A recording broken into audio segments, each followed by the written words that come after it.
Boa noite, pessoal. Deixa eu ajustar aqui minha câmera. Fala, Arthur Olinto. Tainara, e aí? E aí, o Ítalo entrou aqui.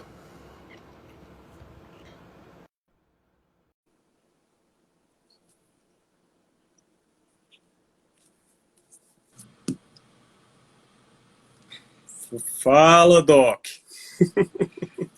E aí, bom, peraí. Agora E sim. aí? E aí? Até o Arthur Olinto tá aí, cadê ele? Tá aí. Tá aí. Tá bom. Chegou agora. E aí? E aí, Thay? Deixa eu E aí, Thay? fixar aqui já. E aí, Thay? Você tá me chamando igual o filho de um amigo meu que tá assistindo aqui também, o Harley. Ele me chama desse jeito aí. Thay. Thay é foda, pô. E aí? Como é que tá? Hum. Será que a gente bebe quando a gente tá triste, quando a gente tá feliz, né? São dois momentos ótimos pra beber. É E isso eu aí. trouxe... E eu trouxe pra nossa live meu amado Taiguara Fernandes. E é uma lástima a gente não poder estar junto, porque eu trouxe um Glenlivet 16 anos aqui. Pô, cara. Pra gente poder tocar bem aqui a nossa Confraternizasse. conversa. Hã? Confraternizasse, Pra né? gente poder ser, como é que é o nome? Pra gente poder ser notificado lá no CONAR, igual o Gustavo Lima, que não pode beber enquanto tá É, live. cara, exatamente. Não pode beber em live, não. Mas aí eu quero que o CONAR se foda. Aí eu Ó, abri aqui o meu... você já é persona não grata aqui no Instagram. Uhum. Você fuma, você tá trazendo um uísque pra cá. Aí não dá, velho. Aí até eu vou ser bloqueado aí. Então O que se problema foda, né? é esse, se eu tivesse fumando maconha, não ia ter problema, ia ter financiamento. A É gente isso aí. ia conseguir financiar, inclusive, nossas lives, né? É isso aí. Então, o pessoal ia dar grana pra gente. Mas como não é maconha, aí não pode. Mas tem o trunfo, porque é charuto cubano, é comunista, eu acho que o pessoal também não implica muito. Então deixa meu charuto cubano aqui em paz. E aí, Taiguara, beleza? Beleza, meu irmão. Tá tudo Tranquilo, tranquilo com cara? você aí? Cara, não tá muito, mas vai ficar. Vai ficar. E o jiu-jitsu deu pra dar uma. Ah, fui lá hoje, né? Abriram a academia lá, pô, fazer o quê, né? Abriram a academia, os moleques treinaram ontem, eu treinei hoje, vou treinar amanhã, vou treinar todo dia agora. É isso aí. É Hum. isso aí. Deixa Começar a eu ver esse reabrir. copo. Deixa eu ver esse copo aqui, ó. Ó, Pô, muito massa, velho. é um porta-charuto. Maneiro, né? Muito massa isso Maneiro, aí. maneiro, né? Sempre trazendo novidades pra live. É isso E aí. aí? E aí, meu bom Meu irmão, Taiguara? Olha, foi uma alegria a nossa live ontem, hein? Não foi foi boa? ótimo. Foi Achei ótimo. ótimo também. Para você ter ideia, eu ontem fiz uma live com o Andrei, que é logoterapeuta aqui em João Pessoa, na Paraíba. Sim. E o Andrei falou para mim que já indicou aquela live nossa, já conseguiu através dela entregar para algumas pessoas que estavam sofrendo de pânico, né, por causa do coronavírus. E aquilo ali já serviu para tranquilizar algumas Muita, pessoas. então, Andrei, muita gente me escreveu falando a mesma coisa. Tava morrendo de medo, inclusive uma grávida que tava morrendo de medo pela gravidez, tá? Pra ganhar neném, assistiu nossa live e falou: não sei o que aconteceu, fiquei calmo. Fiquei É, calmo. a verdade liberta, né, cara? A A gente deu os verdade dados liberta. lá. É isso Exatamente. aí. É isso aí. Meu querido Ítalo Marcili, quanto tempo aí eu acompanho aí teu trabalho desde a época do Facebook. Nós somos amigos lá no Facebook Aham. ainda. Desde Já 2008, sei lá, que idade que tinha aquela pô, faz porra lá. muito tempo. É a época da Tarica, né? A coisa era Uhum. a coisa era mais restrita do que é hoje em dia. Exatamente, tá. Oi, Ítalo. Eu queria Tu sabe que começar. vão pegar essa Ah, tua fala de tarica e vão falar que eu sou tariqueiro. Tu sabe disso, né? Que não pode ah, falar mais nada no Instagram e no Facebook, fica esse pessoal do Centro Dom Bosco só querendo me ferrar. Tudo que eu falo, o pessoal do Centro Dom Bosco, eles são tarados em mim. Você sabe disso, né? Ah, Eles têm o Bruno, o presidente do Centro Dom Bosco, ele tem uma pasta com 40 prints acusatórios meus, que todo almoço ele mostra para as pessoas. Olha como o Ítalo é o demônio. Isso aí é um negócio terrível, sabia disso? aí é foda, velho. Não É pode, complicado. É uma tara, cara. É uma tara. O pessoal é tarado em mim. Fazer o quê? Eu já falei que eu não vou ter nada com eles. Eu sou muito bem casado. Eu não tenho interesse neles. Eu já falei isso pra eles. Falei, estão perdendo tempo de vocês, pessoal. Eu não me interesso nas suas, né, nas suas genitálias. Não peçam, porque não vai ter contatos. Então, fiquem tranquilos. Colhem outro. Né? Eu não gosto disso. hoje a tarica está inclusive mais ampla, né? Já tem muita gente entrando nessa Uhum. tarica por aí, né? Exatamente. Exatamente. Oi, Ítalo, Exatamente. eu Fala. queria, eu queria começar essa nossa live com Mas uma, o com uma... problema não é o Bruno, que é um bom rapaz. O problema é o Álvaro, irmão dele. Aquele Ah, enrustido do caralho lá. Ele que é o problema. O Bruno é um menino ótimo, menino excelente. O Álvaro que é problemático. Mas fala aí, meu cara, pode falar. Isso aí é outra história.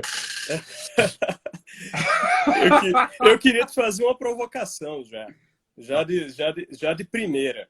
Sim, É, sou todo oi, Ítalo, seu. qual é a nossa maior Sou todo crise? seu. Oh, aí complica. Aí complica.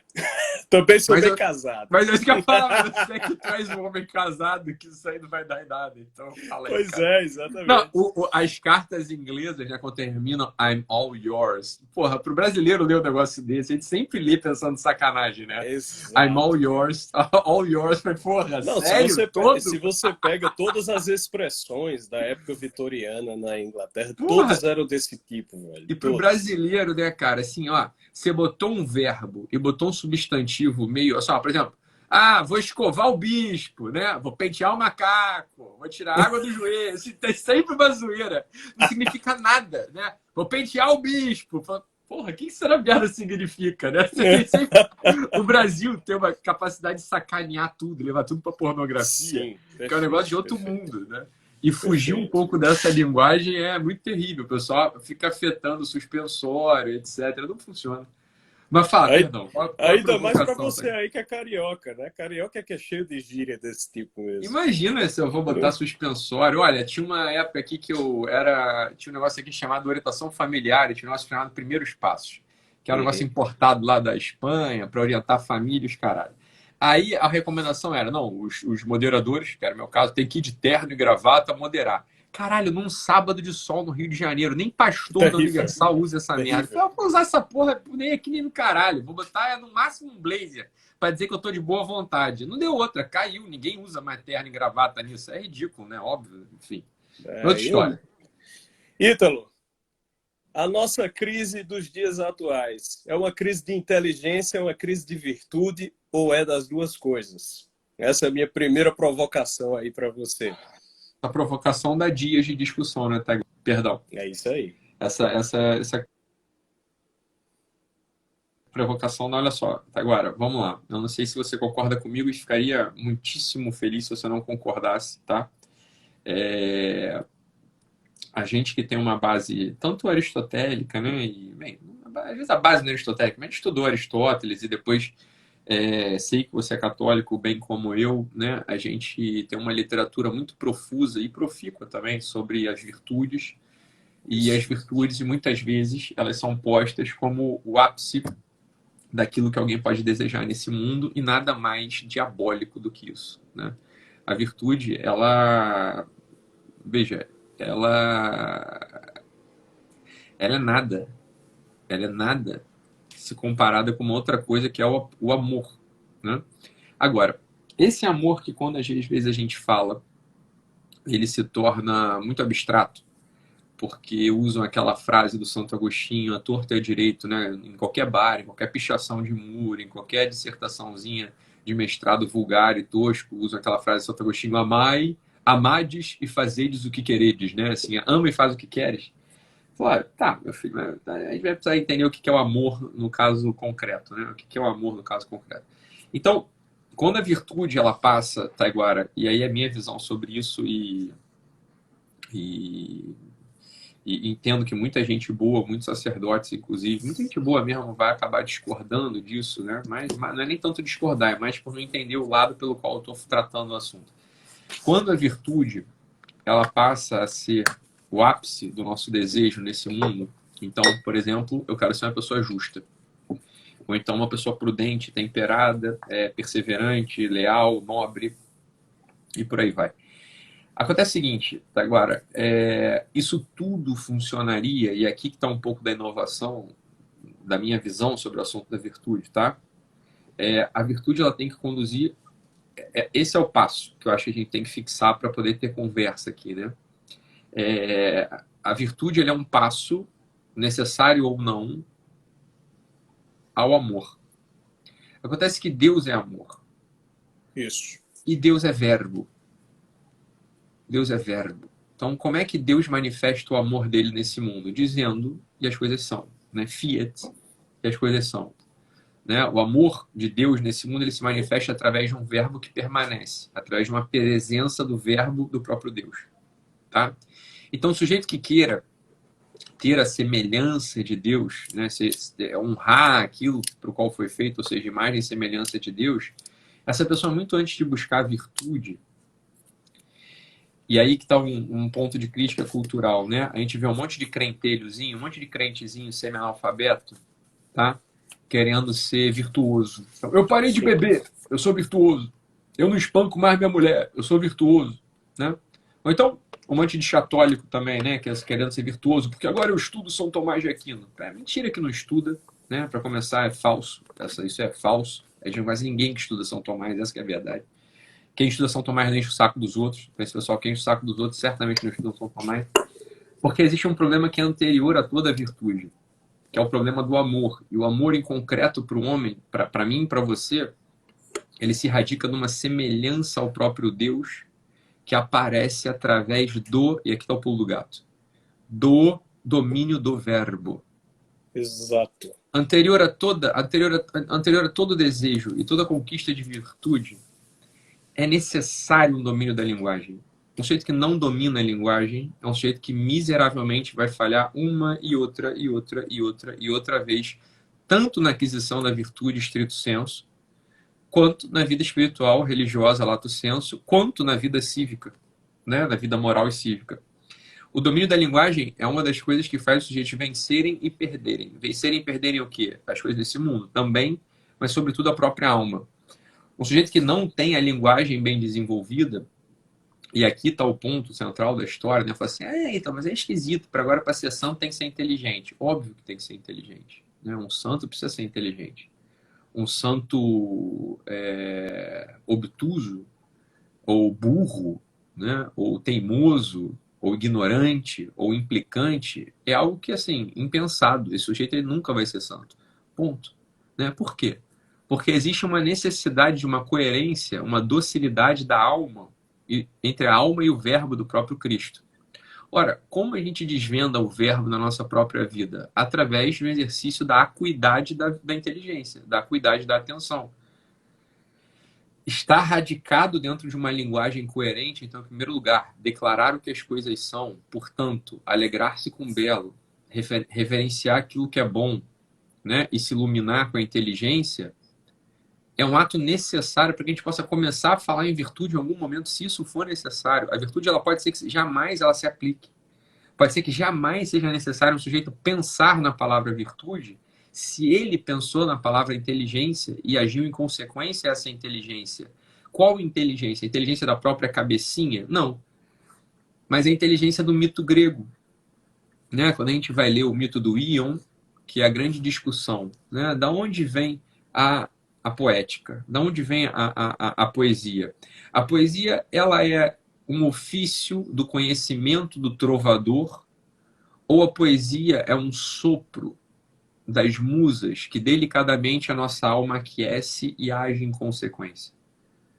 Bem, essa é uma decisão na vida que o sujeito vai ter que tomar. Fala, olha, das duas uma, ou eu obedeço a um verbo de segunda ordem criado pela minha cabeça, e aí todos os chantilis e coberturas e confetes, serpentinas, cores diversas entram, ou eu sou um pontífice Eu sou um tipo de sacerdote entre o verbo da musa e o verbo dito, que é o ofício próprio do ator, né? O ator é um tipo, Perfeito. o ator antigo é um tipo de sacerdote cuja virtude é a generosidade da fala da musa.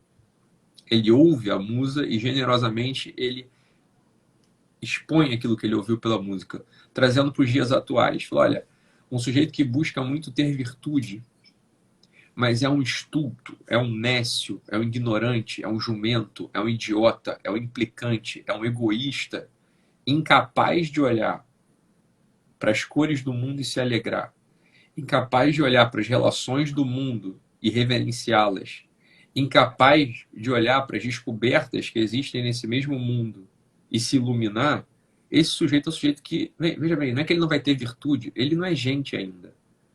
Ele está no funcionamento de uma vaca, ele é um asno. Né? Um asno, uma vaca, eles têm uma capacidade muito limitada de se alegrar com a beleza, mas uma incapacidade constitucional de reverenciar o bem e se iluminar com aquilo que é bom. Então, é óbvio que antes de toda essa discussão na virtude, por isso eu achei muito bom você botar o tema em inteligência e virtude. Olha, é que antes de falar de virtude, se a gente não fala de inteligência, a gente está perdendo um tempo, mas é um tempo. Um tempo assim, olha, que, meu filho, vai jogar PlayStation que você está fazendo melhor, você não está enchendo o saco de ninguém, você está entendendo? Porque você vai virar um virtuoso, entre mil aspas, um virtuoso desconectado da inteligência, está entre os sujeitos mais rançosos da galáxia, né? Um crente virtuoso desconectado da inteligência, ele é rançoso até não poder mais. Um É aí que surge o ortodoxo, puritano. mas isso é um terror? Exatamente. Ítalo, isso aí que você falou agora, veja, precisamente isso é o que São Paulo diz lá na carta aos Colossenses. Ele fala que nós temos que nos despir do homem velho, nos revestir do homem novo, que se renova no conhecimento. Então, a maneira pela qual São Paulo, que é quem diz também que a maior de todas as virtudes é o amor, né? A maneira pela qual nós nos renovamos e nos fazemos homens novos é através do conhecimento. O revestimento do homem novo só se dá pelo conhecimento. Apenas pela inteligência, o homem é capaz de atingir o conhecimento da face de Deus e ver Deus face a face. Só que essa inteligência ocorre justamente no amor. Isso, uma imagem que ressoa, né, nesse momento é aquela que traz, inclusive, o Papa João Paulo II gostava muito de falar disso. Cristo revela o homem ao próprio homem, não é? A maneira pela qual o homem se enxerga a si mesmo, a maneira pela qual o homem se encontra consigo mesmo, só se dá no Cristo. E o Cristo é o verbo, o Cristo é essa verdade. É o que a gente está falando, né? Exatamente. A A gente tá verdade falando. encarnada. E quando Cristo diz que devemos ser perfeitos como o Pai é perfeito, essa perfeição, onde é que ela se encontra? Apenas no verbo que nos veio mostrar o Cristo, nos veio mostrar a Deus. Não é? Ele fala para os apóstolos, não é? Quem me vê, vê a meu Pai. Então, a perfeição que Cristo propõe, quem diz isso de forma muito, muito clara é o Dietrich von Hildebrand, no livro dele, A Nossa Transformação em Cristo. Em Cristo. A nossa transformação em Cristo se dá através dessa visão do verbo, se dá através desse apego e desse amor à verdade, que só ocorre por meio da inteligência. Apenas aí é que nós vemos face a face a Deus. E aí, veja, Taiguara, se a gente soltar meia dúzia de afegãos médios, né, meia dúzia de nós, né, pessoas da rua, etc., a gente pedir para apontar, né, para uma cadeira, para um copo, para um charuto e perguntar: quid est? Que diabos é isso? Né? Que diabos é um copo? Né? Que diabos é um copo? Olha, enquanto a inteligência, e aí que não se pode ter religião, tá, agora? Enquanto a inteligência não consegue com muita precisão, acuidade e quase que um instinto da inteligência, né? Quando você pensa, o que é um copo? Ah, o copo é de vidro. Eu falei, entendi, você está falando uma coisa, você está falando a causa material do copo. O copo tem uma matéria que é vidro.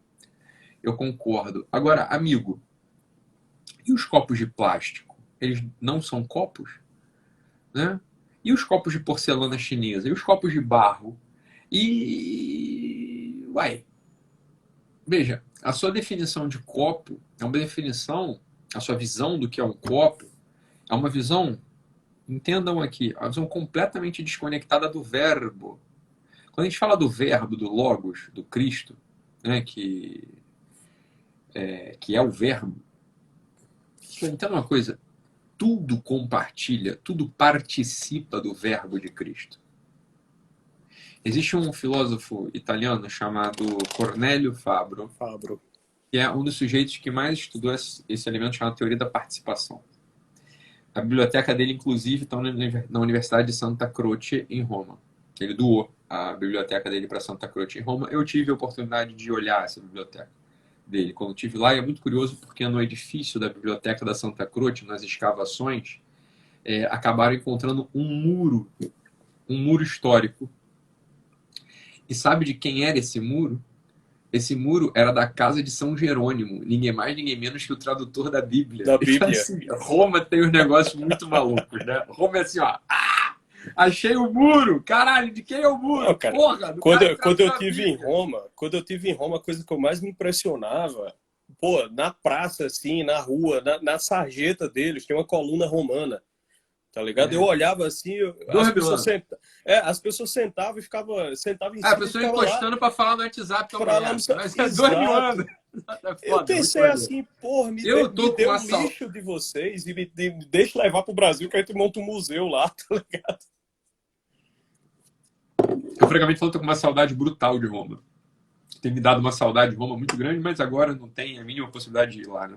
Exato. Mas o Cornélio Fabro, ele falava isso, olha, as coisas elas participam do verbo. E para a gente entender aqui no vulgo, assim, ó, tem 2 mil pessoas ouvindo a gente, eu não espero que nenhum deles vire um metafísico, sobretudo um metafísico com ênfase em participação. A publicação do Cornélio Fabro é vastíssima, ela é acessível, mas não é fácil de ler. Existem vários áudios do Cornélio Fabro, inclusive na internet, e praticamente todos os livros do Cornélio Fabro, pelo menos eu recebo eles todos em PDF. Talvez porque eu tenha me inscrito no Instituto Cornélio Fabro e toda vez que tem uma edição nova eles me dão o livro, me mandam o livro em PDF. Não é difícil de acessar, mas não é para ler isso. O que é para entender é o seguinte, olha, quando a gente olha para um copo, uma pessoa que olhe para um copo e não pegue ali a primeira coisa que o copo indica, o que o copo indica? Ele indica um verbo. Qual que é o verbo que o copo indica? Beber. Assim, esse é o verbo do copo, entende? Quer dizer, o sujeito que não está no mundo capturando o para quê das coisas, ou seja, a causa final, né? Ou seja, o para que a coisa é, né? Para que ela é. Não é nem a causa eficiente, não é quem criou o copo, não é a causa formal, assim, não é quais são as possibilidades do copo, não é a causa material, ou seja, qual que é a matéria do copo, é a causa final. Olha, o que é um copo? A causa final, pessoal, ela é sempre um verbo. Por que ele é um verbo? Porque tudo tende ao próprio verbo. A esse verbo com V maiúsculo que os religiosos adoram falar, que é o Cristo. Você entenda no mundo o que é o Cristo. A presença do Cristo, ela está em cada lugar. Então, a busca da virtude, sem antes o exercício da busca da inteligência, você vai chegar a qualquer lugar, menos ao verbo. Você está entendendo? Você vai chegar ao teu umbigo. Você vai se tornar uma pessoa maximamente pontual, maximamente generosa. E um egoísta sem fim, porque é sobre você a questão, a grande questão. É isso. Logo, o título que o Taiguara propõe para a live é o título mais perfeito que eu já vi sobre virtude. Fala, você desconectar a virtude de inteligência, meu filho, você vai ser tudo, menos virtuoso. É isso porque aí. Não dá para funcionar, mas não dá para funcionar. Você precisa de inteligência para ter virtude. O que é inteligência? Uma docilidade ao verbo do mundo. Como é que você é dócil ao verbo do mundo, meu querido? Se alegrando com a beleza, reverenciando a bondade, se iluminando com o que é verdadeiro. Ponto. Sem isso, esses são os verbos das coisas. Assim, as coisas belas têm um verbo muito fácil da gente ver. Né? A luz alumeia, né? O sal saleia, né? O sal salga, e por aí vai. É um exercício de inteligência. Isso é inteligência. Isso é a inteligência do homem vivente. A inteligência do homem vivente não é fazer um comentário estúpido na Globo News sobre quem vai ser o próximo governador. Isso não é inteligência, isso é palpite, isso é ridículo, ninguém sabe fazer. A gente está falando da inteligência nossa, do homem médio que está tentando viver atado à realidade. Como é que você se ata à realidade? É pela virtude? Não. A virtude não é capaz de te atar à realidade. Inclusive, você pode se desconectar maximamente da realidade através de uma, entre mil aspas, virtude. Me diga, o Hitler ele era virtuoso ou não? Eu falo, olha, se você quiser analisar em certos aspectos, ele não tinha vícios, ele era super virtuoso. E a biografia dele foi um lixo, porque não era inteligente. Ele não se alegrava com a beleza, ele não reverenciava o bem e não se iluminava com a verdade. Pelo contrário, ele obscurecia a verdade, ele não tinha reverência nenhuma à bondade, e a alegria que ele tinha com a beleza era uma alegria sádica.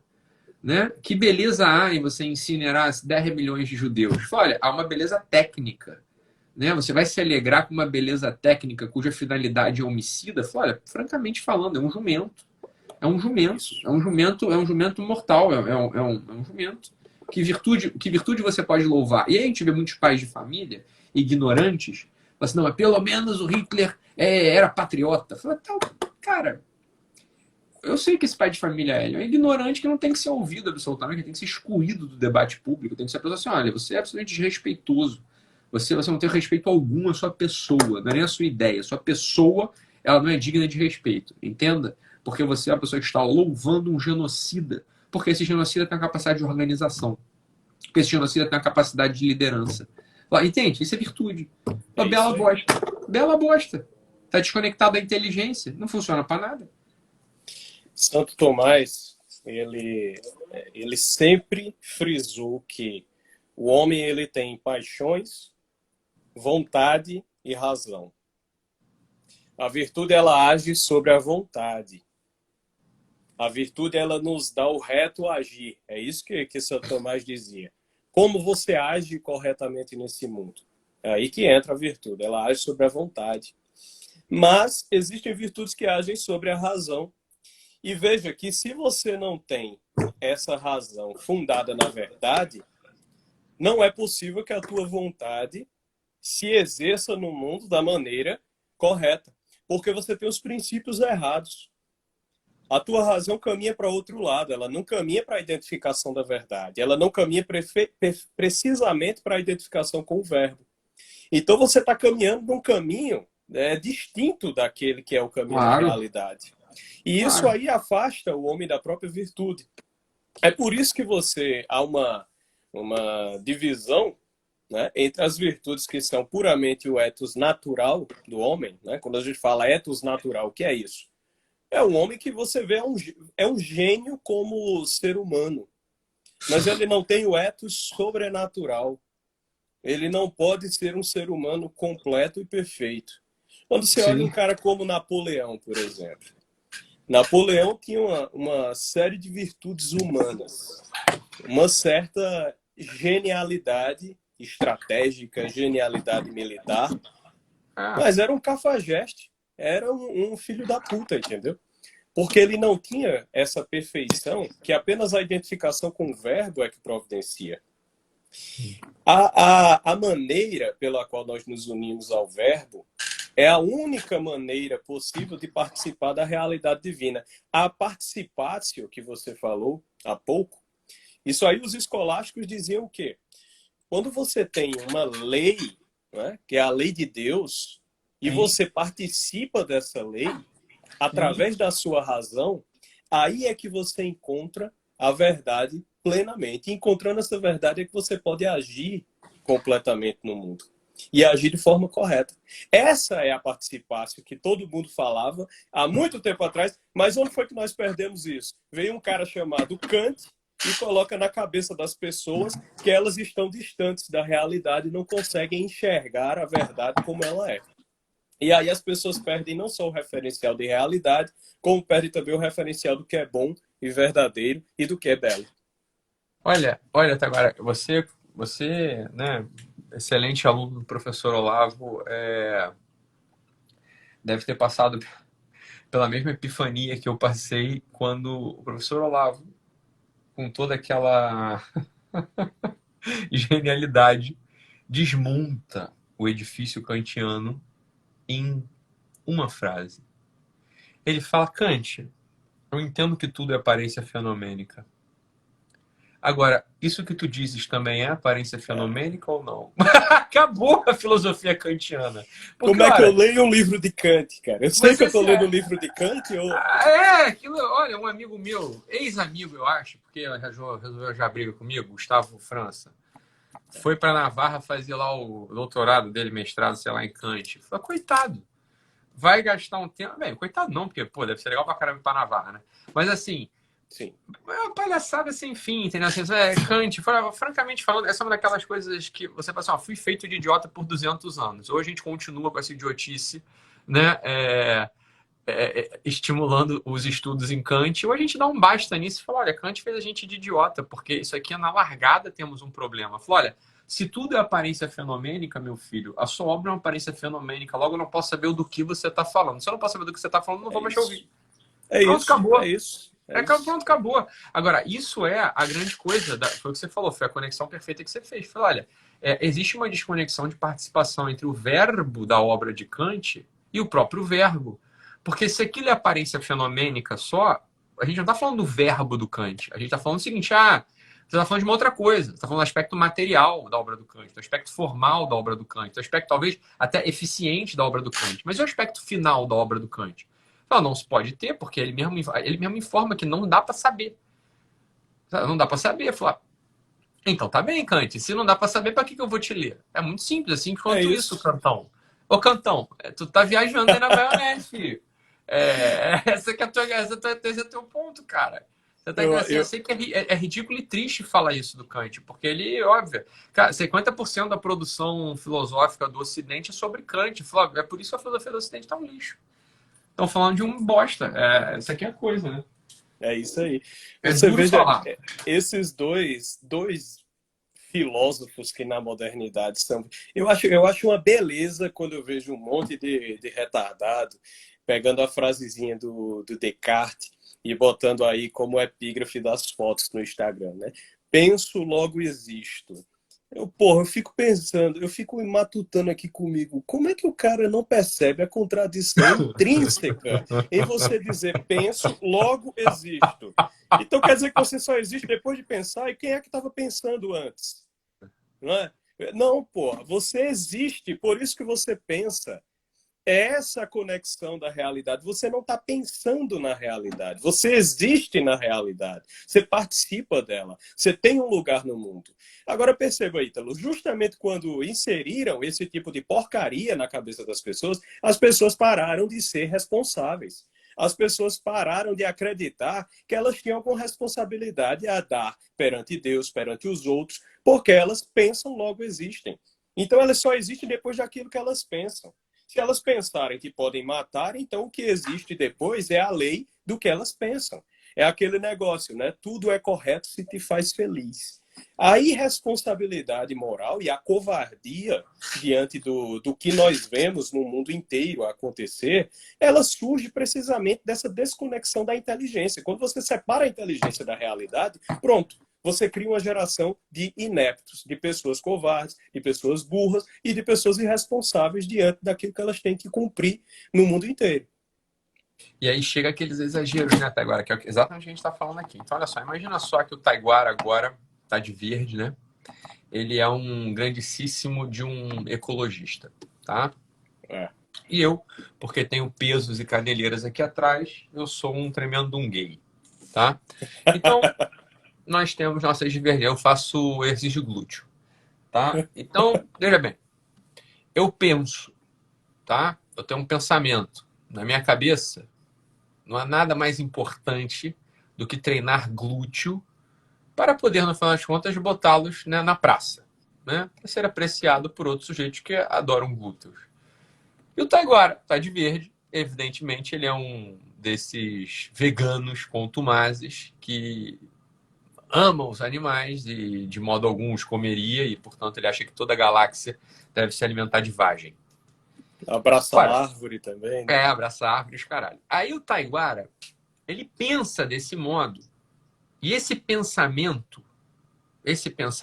porque ele acha que é superior aos demais, dá a ele, olha o pensamento do Descartes. Olha onde foi o Descartes. esse pensamento dá a ele uma nobreza de ser. Porque não é assim, penso, logo existo.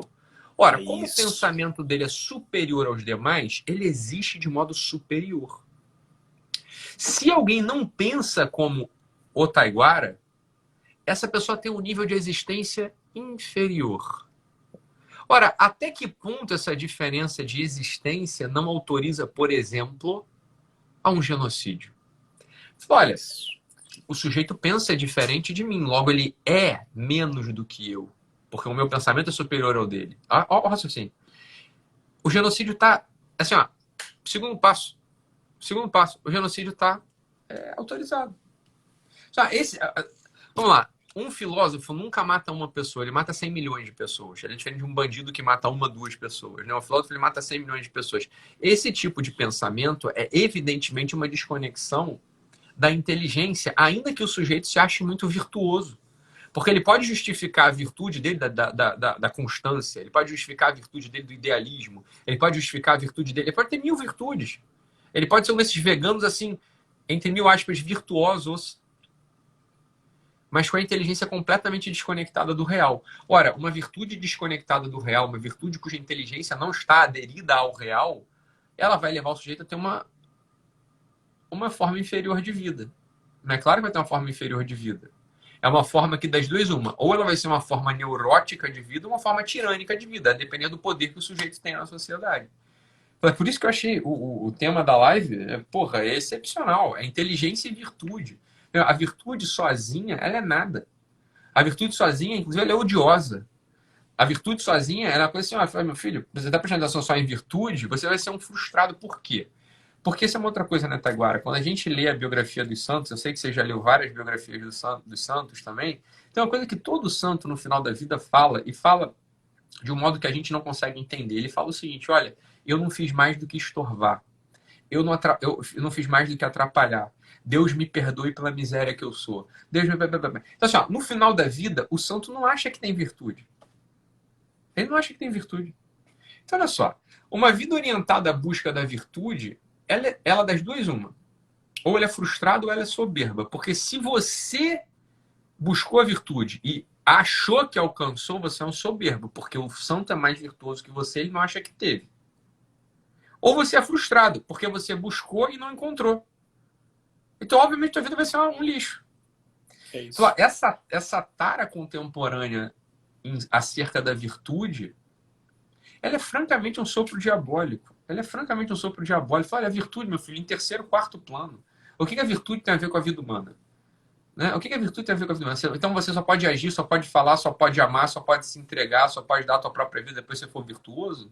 Só vai fazer uma oração ao teu bom Deus depois que você for virtuoso? Você só vai contrair matrimônio depois que você for virtuoso? Você só vai poder amar o teu filho e trocar fraldinhas dele depois que você for virtuoso? Olha, isso é completamente desconectado da vida cotidiana. Isso é Isso completamente desconectado da vida cotidiana. é a tentação que nos manuais de espiritualidade e de ascética se chama de escrúpulo. Você tem escrúpulos, né? Você acha que para chegar a Deus você tem de ser o perfeitinho, né? Isso é uma Você heresia. não pode chegar. Isso é o jansenismo, inclusive. É uma heresia condenada. Você só pode chegar a Deus pela sua perfeição unicamente obtida por você. Por E você. E há uma isso é o outra heresia que é o pelagianismo. pelagianismo. E o donatismo é uma outra heresia, que é o seguinte: olha, só os santos podem falar. É, Então fudeu, porque o santo ele não acha que é santo, então ele não vai falar nada. Só quem tá falando é quem não é santo. Deu um puta problema já no mundo, entendeu? Então, assim, alguém me pergunta esse dia: eu entendi, nós somos um bando de bosta que não pode fazer nada de bom. Eu falei: não, meu filho, nós somos um bando de bosta que podem fazer algumas coisas boas. Você tá entendendo? Essa é a estrutura do homem. Essa é a estrutura do homem, não outra. E não outra. e essas coisas boas que nós podemos fazer, elas só ganham esse sentido de bom quando nós a fazemos em Deus. Aquele versículo, né, de quando São Paulo diz aos gregos, né, nele nos movemos, vivemos e somos em Deus. Né? Nós nos movemos, ou seja, nós agimos, nós vivemos, nós temos a nossa existência em Deus. E nós somos, Quer dizer, o nosso próprio ser vem de Deus. Ele é aquilo que o Apocalipse fala, alfa e ômega, princípio e fim. Então nós viemos dele e vamos a ele. Apenas no momento que nós reconhecemos. Madre Teresa de Calcutá, depois de uma vida inteira de entrega aos pobres, aos doentes, aos famintos, né? Depois de ter passado a vida inteira se mortificando corporalmente, passou 47 anos da sua vida em noite escura. Para quem não sabe, noite escura é o estágio de aridez da alma mais perfeito e completo que existe. A alma se sente como Cristo se sentiu na cruz, abandonada. E mesmo assim ela fortalece a sua fé. Então, Madre Teresa, depois de 47 anos nessa situação, ela ainda escrevia ao seu diretor espiritual dizendo: eu preciso ser nada para que Cristo seja tudo em mim. Isso é a própria definição da cooperação da graça. Nós só aceitamos essa graça que vem de Deus, mas a graça de Deus, ela nos supõe. Ela diz, olha, eu quero ajudar você, mas eu quero que você haja no mundo através de mim. E aí nós somos nada para que Deus seja tudo em nós. A nossa perfeição só pode vir de Deus. Quando nós reconhecemos que somos esses bostinhas, como você falou, aí Deus é capaz de pegar aquela nossa pequenez e transformar em grandeza. Para quê? Para mostrar a glória dele. Para mostrar que isso não vem de nós, isso vem dele. É do poder dele, né? Da identificação com ele que nós ganhamos e recebemos e praticamos a nossa perfeição. O batismo, eu acho interessante isso, Ítalo, porque hoje todo mundo fala, você tem que ter caráter. Caráter é ser virtuoso. Um homem sem caráter é um homem que não tem virtude. Caráter é precisamente aquilo que a teologia católica diz que o batismo imprime no homem. O batismo imprime no homem caráter. O que é esse caráter? Caráter é a imagem. O batismo imprime no homem a imagem do Verbo. A nossa perfeição só é conseguida através da nossa submissão à imagem do Verbo. Quando o Verbo está impresso em nós e as pessoas conseguem olhar para nós e é um outro Cristo, aí sim, aí você é virtuoso. Mas veja, se o Verbo é verdade, então o nosso amor pela verdade é que faz essa impressão do Verbo em nós. E aí vem o que a gente está falando desde o início, né, Taiguara? Assim, olha, que o caráter ou a virtude sem o verbo, ou a virtude sem a inteligência, ela pode ser chamada de qualquer outra coisa, menos de virtude. Ela é soberba, vaidade, querer se amostrar, querer pagar de bonito, é pose. Olha, meu filho, eu caguei para essa tua virtude, você tá entendendo? Eu caguei para tua virtude. Isso aí não é virtude, absolutamente. Isso não é, a virtude é uma coisa muitíssimo séria. A virtude é o motor do amor. A virtude é o motor do amor, você está entendendo? E o motor ele vai para um certo lugar e tem uma certa energia e nem uma coisa nem a outra são dele, né? Então, a virtude... não gostaria de criar uma imagem aqui agora, assim, mas olha, francamente falando, a virtude é a última coisa que tem que buscar. Você tem que buscar uma identificação com o verbo, um amor ao verbo. Você tem que buscar, sobretudo... Essa é uma coisa, as pessoas falam assim, mas como começar a ter vida espiritual? Claro, tem aquelas prescrições, são as prescrições muito claras e muito óbvias, sei lá, reza o terço, lê a Bíblia, faz a tua oração, pá. Mas tem uma outra coisa, que é honrar o universo criado pelo próprio Deus, que é a tua casa, que é onde você está hoje, né? Bem, nessa casa na qual a gente está hoje, chamada mundo, existem 3 coisas: beleza, bondade e verdade. Qualquer sujeito que, por um lance de vista, ele se desapegue de uma dessas 3 coisas, ele deixou de ser inteligente. Portanto, ele não vai poder ter virtude, ele não tem vida espiritual.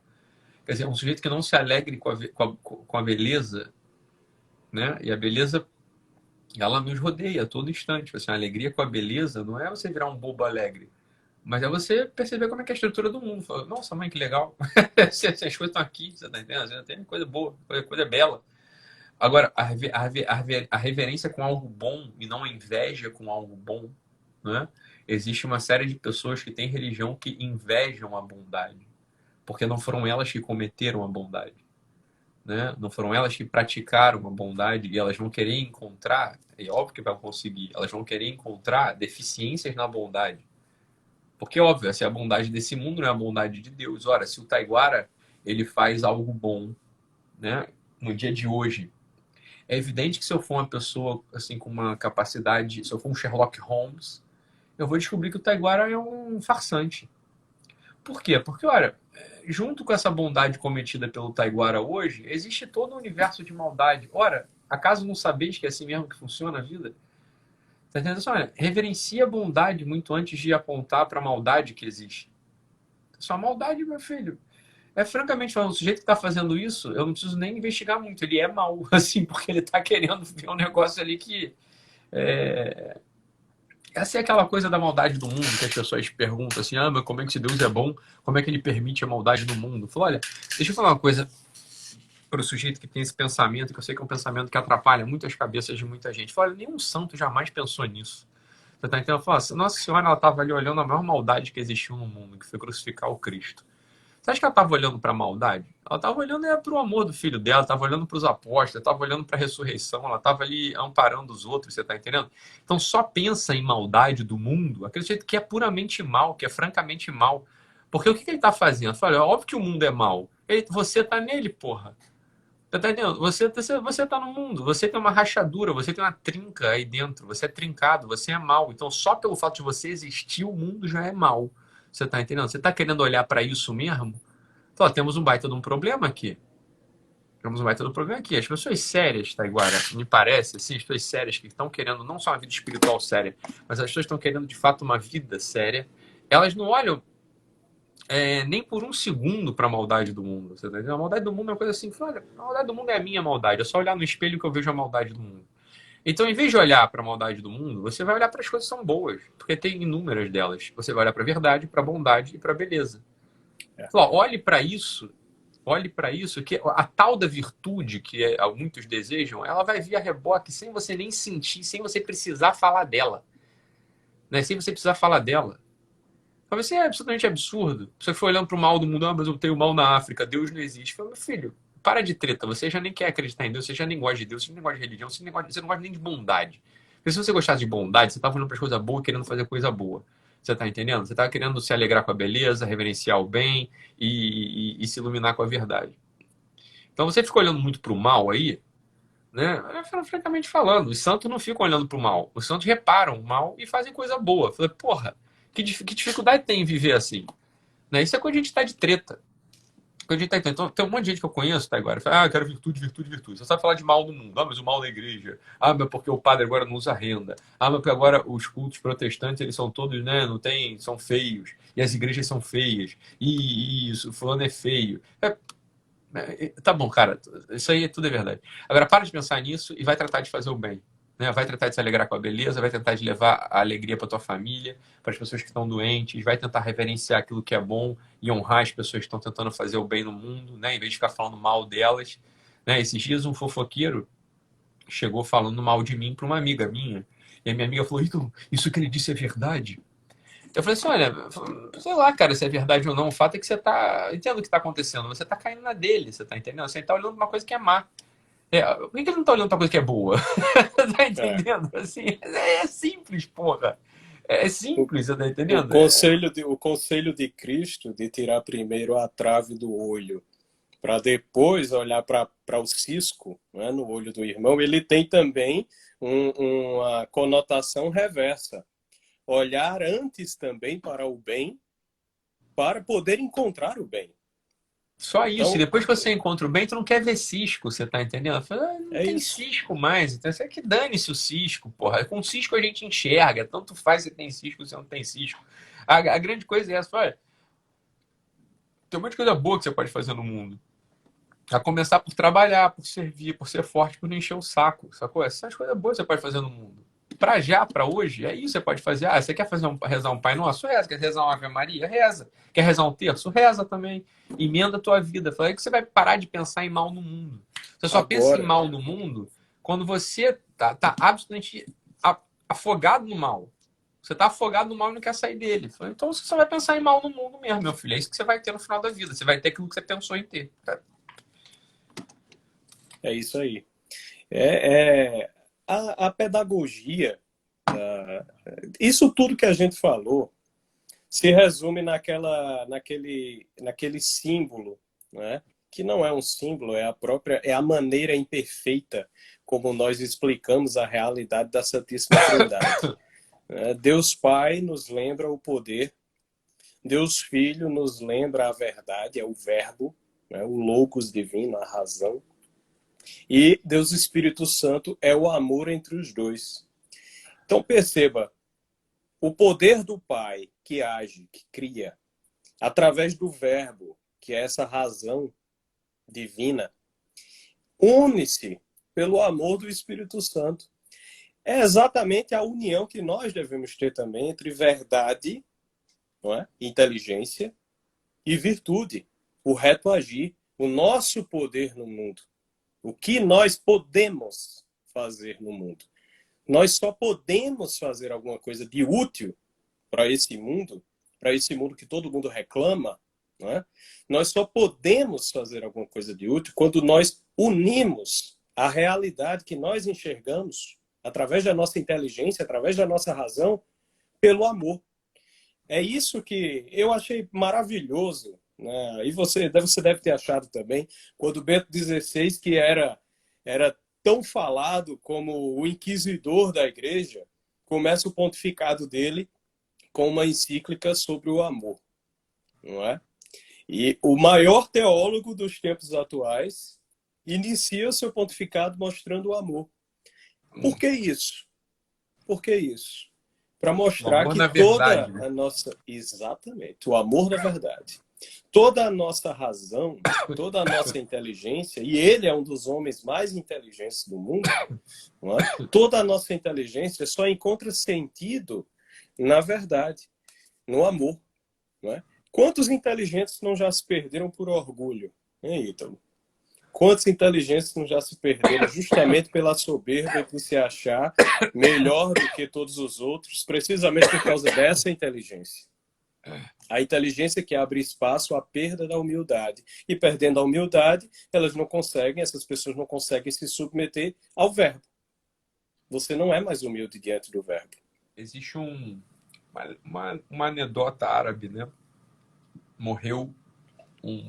Havia morrido um filósofo árabe proeminente e fizeram a mudança da casa dele, mas era um desses sujeitos desconectado da realidade, e para fazer a mudança, óbvio, à época não tinha caminhões de mudança, então colocaram os livros deles todos, né? Todos os livros dele em cima de uma mula, e a mula saiu da casa dele cheio de livros. E um profeta verdadeiro árabe, um intelectual verdadeiro árabe, olhou e apontou, falou, olha, aí está a vida dele. É um jumento carregado de livros. Né? É um jumento carregado de livros. Falei assim, por quê? Porque é um jumento carregado de livros. Por que o jumento é? O jumento é um sujeito teimoso. Qualquer pessoa que tenha visto um jumento sabe, o jumento é teimoso. Ele está diante da verdade, está diante da realidade, mas ele não acede, ele não aquece a verdade. Existe algo bom e alegre e feliz na frente dele, e ele não consegue se alegrar, ele não consegue entrar na beleza daquilo. Olha, Taiguara, a gente está nessa cena intelectual, não é de hoje, né? A gente está nessa cena intelectual já se vão, talvez, décadas, né? E a gente vê pessoas que não conseguem sorrir. Né? Não conseguem sorrir. Estão lendo livros e não sorriem. Estão lendo livros e estão sempre amargos. Estão lendo livros e estão sempre criticando. Fala, veja, meu filho, você tem uma incapacidade na base. Olha só, o sujeito que está ouvindo a gente agora quer ter vida intelectual, existe um exercício de alegrar-se na tertúlia. O que é a tertúlia? A tertúlia está entre amigos, conversando sobre nada e achando graça. Isso não é o small talk. O small talk é falar assim, o dia está quente, o dia está frio. Isso é o small talk.